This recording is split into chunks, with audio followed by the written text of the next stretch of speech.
Halo Infinite.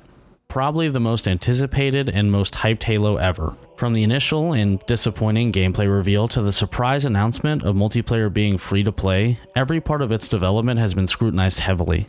Since the game was released back in December 2021, fans have been talking about the things they love and the things they hate.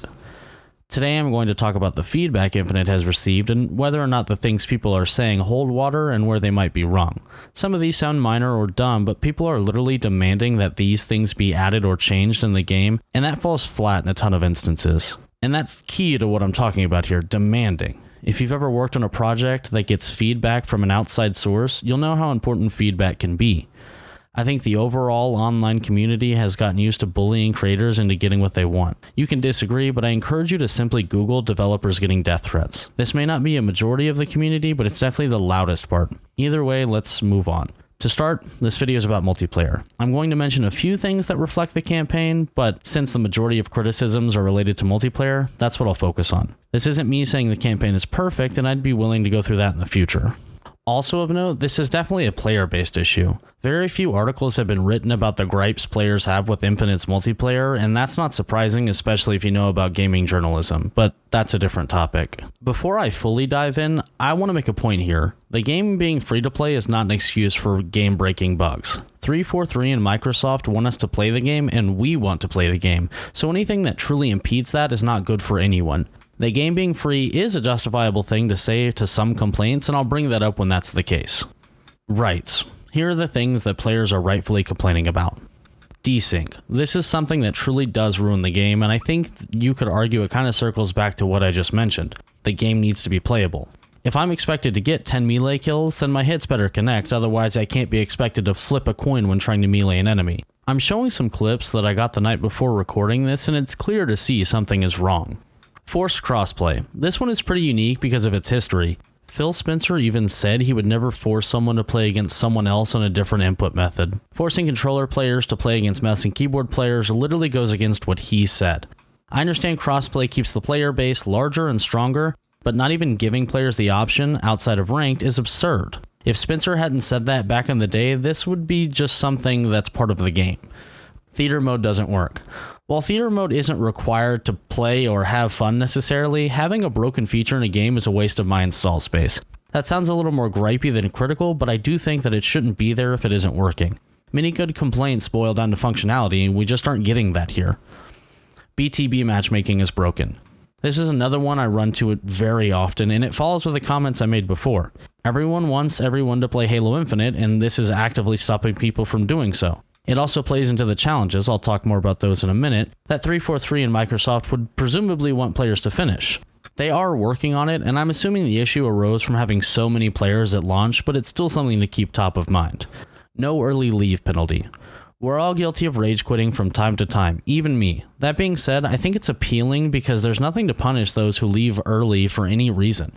This can hurt other players' gameplay experience and therefore should be discouraged by the developer.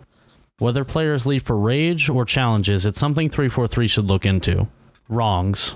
Missing things from previous Halos. I've played every main entry Halo game, and while I understand there is sort of a precedent, there are plans to bring things as soon as they're ready.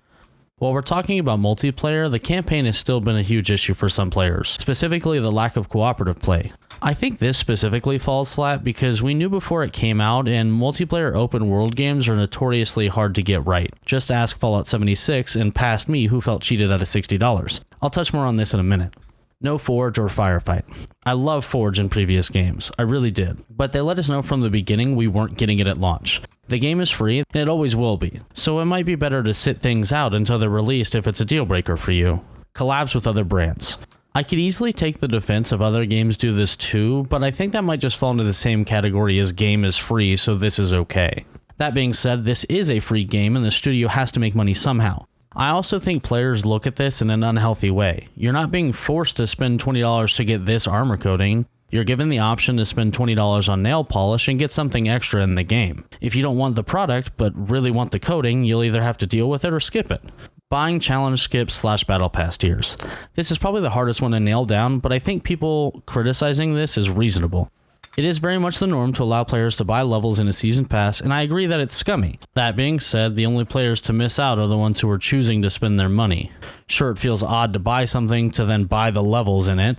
It's like buying the newest release of Skyrim and then paying extra to be level 100. While I don't do it, I can't say there's anything wrong with offering it as an option. If the items in the Battle Pass don't impact gameplay and thus don't affect other players' fun, then who cares if someone wants to spend their money on them? Return to form. This is kind of a short one, but I swear I've heard people say this. Game Informer put it well when they said it's a return to form and something new. 343 didn't say they were going to make a game that felt like insert past Halo here. They said they were making the next generation of Halo. Overall, I think Halo Infinite feels more like an aggregate of the best parts of multiplayers from past games, and that makes it my second favorite Halo so far. Halo 4 is my favorite. If you prefer older Halos, Halo 5 and Master Chief Collection are still being supported as I record this. Can't not do challenges. I specifically heard this in a YouTube video from Mr. Fruit, and I wanted to touch on it. I understand wanting to complete challenges because I chase them too. That being said, if the only reason you play any game is to complete challenges, it might be better to find a game you truly enjoy for the sake of enjoyment. Kind of my 2 cents, but play games you love for the sake of your own mental health. Lack of maps and modes.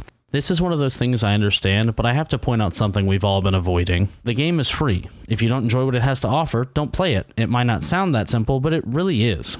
No separate level progression.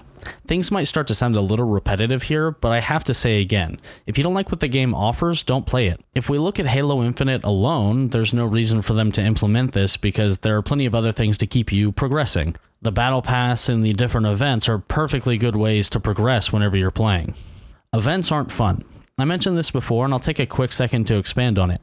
If the events aren't fun, you don't have to do them or play the game. No one is holding you hostage until you finish everything. Focus on enjoying the core of the game or find a new game. It's that simple. No one plays objectives.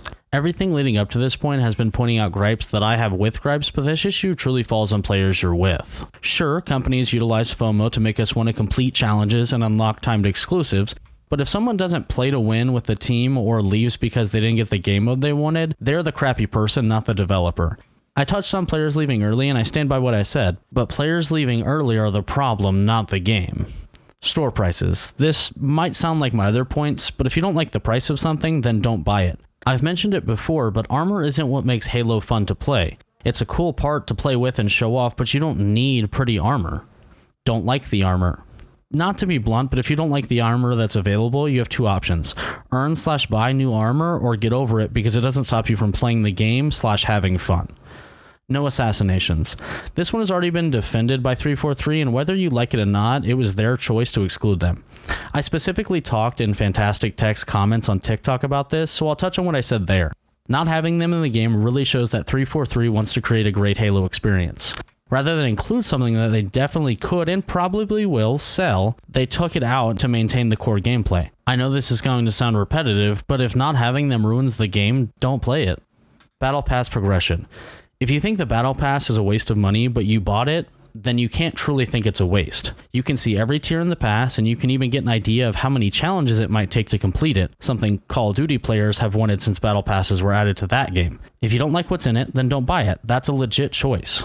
No Battle Royale. My penultimate point may sound like a meme, but it's something some people are parroting. I don't know if it's coming from legit players or just random streamers, Dr. Disrespect, but I have to agree with the fanboys here. Halo's been around for 20 years, and it not having the viewership or game mode that streamers want isn't going to hit as hard as you think.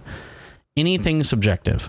I've kind of hit this a few times, and I said this once already, but no one is forcing you to play the game. If you don't like the game, then don't play it. Giving into FOMO isn't worth being bored or unhappy. I enjoy Halo Infinite, I'll spend some money here or there because I like it, but that doesn't mean you have to do those things too. I hope I hit the bigger points, but please let me know if there's something I missed in the comments. Also remember that this is less about feedback players are providing and more about demanding and straight up complaining. You can find more info on the sources I referenced below, as well as a link to my Twitch where I'm trying to stream more. Thanks for watching.